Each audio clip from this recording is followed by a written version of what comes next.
When I go to sleep at night, I can rest easy knowing that as I'm sleeping, my pockets are continuing to get filled. With money, that is. Lots and lots of money. And that's because I've set up 4 income streams that work for me 24/7 even while I'm sleeping. And the best part is that it doesn't take a genius to start these income streams. No, these are 4 insanely lazy ways that any normal person can make money while they sleep. And all of these income streams are very easy to set up and can potentially make you life-changing money. And so if you consider yourself to be a normal person, then these next 10 minutes could literally be game-changing for you. Now, don't worry, we're gonna talk about exactly what these 4 income streams are, but I wanna tell you a story. So several years ago, I had the privilege of meeting this multimillionaire through an acquaintance of mine. And this guy owned a commercial real estate construction company, and so he was insanely wealthy. And I remember we're at this guy's house, and his house was absolutely beautiful. And I'll never forget it, okay? So in the kitchen, they have this big tray of these like perfectly seasoned, juicy Kobe beef steaks. And they're just tossing these steaks on the grill and passing them out like it's nothing. And just in case you don't know, one of these steaks can cost anywhere from like $100 to $200 for a single 12-ounce steak. But anyways, fast forward a little bit, I got acquainted with this guy, and I decided one day to send him a text message. And so I asked him, I said, hey, Jim, that was his name. His name was Jim Ernest, okay? So I said, Jim,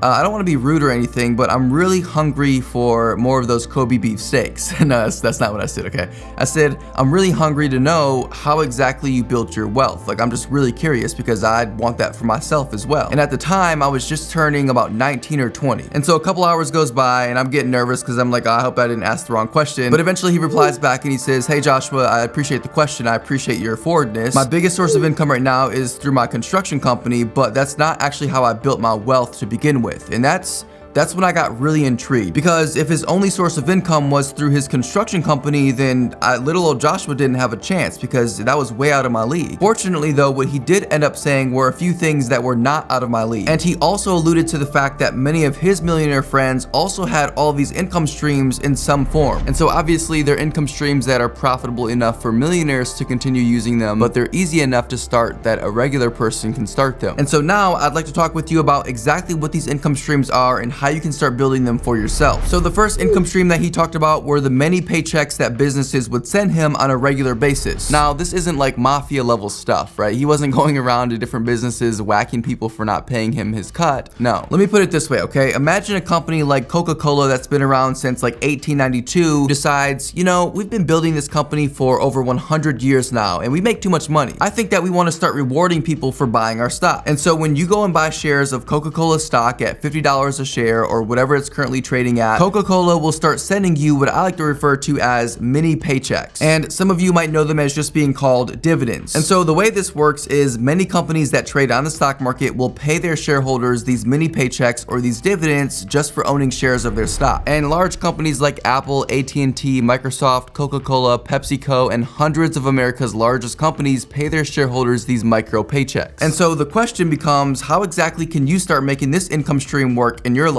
Like, how can you set it up so that when you go to sleep at night, you know that you're continuing to make money because Tim Cook at Apple is writing checks for you while you sleep? Here's how you do it. The first thing you need is a brokerage account. I recommend going with either Webull, Fidelity, Vanguard, or M1 Finance. Of those 4, Webull is probably the most user-friendly if you're new to buying stocks. Plus, right now, if you open up an account with Webull and deposit just 1 penny, Webull will give you 12 free stocks valued up to $36,000. Next, once your account is open, you'll do some research to figure out what companies actually pay dividends. Now, I'd personally recommend that you only go with Dividend King stocks. These are stocks that have a strong history of paying consistent increasing dividends for 50 consecutive years or more. And here's a list of some of the best Dividend King stocks. Feel free to pause the video here and write some of these down. Next, once you've selected which Dividend King stocks you want to actually invest in, you're going to go into your brokerage account and actually buy those stocks. Now, the good thing is that with brokers like Webull, you can buy fractional shares of these stocks. And so this means if you wanted to start receiving paychecks from, say, Apple, but you didn't have $150 to spend on Apple, you could just buy a fraction of that $150 share as little as $1. And then after you buy the stock, that's it. You just wait. And then every month or every quarter, whenever the stock pays dividends, you'll receive paychecks directly to your brokerage account, which you can use for whatever you want. And believe it or not, some people can even live off of the dividend paychecks they receive and never have to work. It does take time to build this type of portfolio up, but a lot of people do it. Now, if you'd like me to make a dedicated video about this, about how you can live off of of your dividend paychecks. Drop a comment down below and say, yes, Joshua, I would love a video about dividend paychecks, and leave a heart emoji or something so that I know you mean it. Anyways, the next income stream that Jim talked about that contributed to his wealth and allowed him to make money passively was having passive income streams. Now, Jim specifically had this business where he would hire these high school kids, and he would have these high schoolers go out to these youth soccer games and record the games for the parents. And these parents would pay a lot of money to have, you know, a high quality video of their little Sammy running up and down the field playing soccer. And this was all completely passive for Jim, right? Because remember, he hired the high school kids to actually record the games for him, and all Jim had to do was just collect payments from all the parents who wanted to buy a DVD. Now, obviously, I'm not saying that you should go out and start, you know, a youth soccer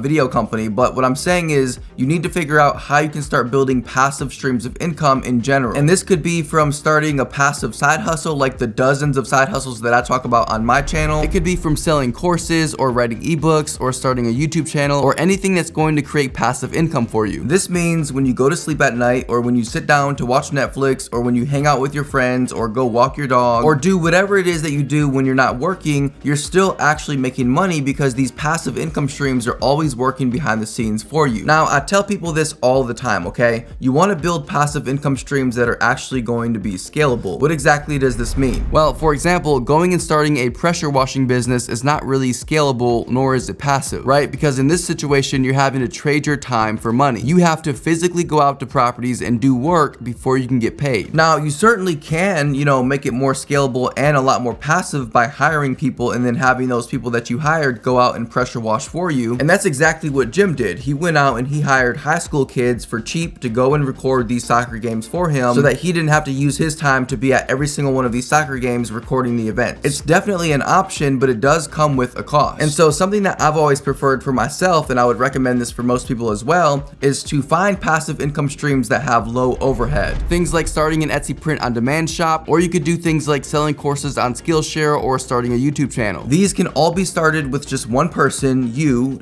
little to no money, and are very easily scalable and passive. The next passive income stream was one that Jim said was probably his biggest source of passive income, and that is real estate. But he was really quick to point out the fact that although he did own physical real estate, a larger percentage of his real estate portfolio was actually not in physical real estate, but in a couple of other real estate investments. And he mentioned two different real estate investments that basically anybody can start with very little money, and both of these real estate investments are very lazy and passive. The first real estate investment that he mentioned was real estate crowdsourcing. This is a method of real estate investing that connects investors with real properties through the internet. And the best thing about crowdsourcing is that you don't need a lot of money to start investing. And so with crowdsourcing, you're using sites like Fundrise to go and invest in real estate projects. And so this could be anything from single family homes to entire apartment complexes and different types of commercial real estate. And so to get started with real estate crowdsourcing, all you would do is sign up for a site like Fundrise, choose your investments, and start investing. It's super simple, completely hands-off, and a perfect way to get your money working for you 24/7. The next real estate investment that he talked about was buying REITs, or real estate investment trusts. So a REIT is a company that owns and operates income-producing real estate. And so when you buy shares of a REIT, you're essentially investing in all of the underlying real estate that REIT owns. And so this could be shopping centers, hospitals, office buildings, and even cellular towers. Now, you may be thinking right now, yeah, but Joshua, how exactly does a REIT pay me in my sleep? Well, very similar to dividend-paying stocks, REITs also pay a monthly or quarterly dividend. Plus, just like stocks, REITs are also bought and sold on the stock market, and so they're extremely easy to invest in. All you would do is go to your brokerage account, type in the name of the REIT that you wanted to invest in, buy shares of it, and then from that point, you'll start receiving dividend paychecks whenever the REIT pays dividends, which is typically every month or every quarter. And so yes, Jim did own physical real estate, but he also owned a lot of REITs, and he did a lot of investing using crowdsourcing websites. And the last source of income that Jim mentioned was affiliate marketing. And what he did specifically was